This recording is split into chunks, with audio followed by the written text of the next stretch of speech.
Во Дебар основниот суд ги изрече првите 2 казни на лица собственици на угостителски објект и интернет клуб поради непостапување според законските прописи за време на епидемија.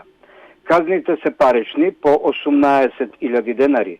Судот исто така во свое соопштение нагласува дека сите оние кои ќе се огрешат кон ова насока во законското непочитување ќе бидат казнети. Општинскиот оперативен штаб преку градоначалникот Хеко Рандука состојбата со коронавирусот во општина Дебар ја оцени како можно сериозна, бидејќи над 30 заболени се од општината Дебар.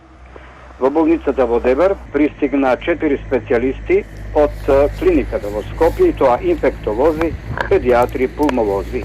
И составот на лекарите овој штаб го оценува сега како можно добар.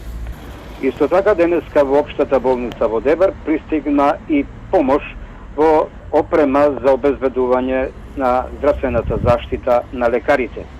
Од денеска пунктовите кои се поставени на излезот на Дебар, на општината Дебар, дозволуваат фабриката Маја и фабриката Дигипс да пренесуваат производи и надвор од општината Дебар.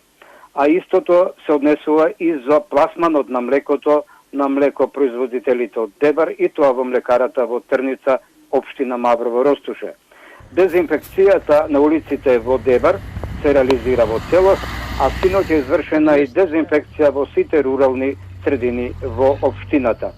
Општинскиот штаб побара распределбата на помошта кој пристигнува од неколку хуманитарни организации да се реализира со повици на телефон, се со цел да не се собираат луѓето пред магазините.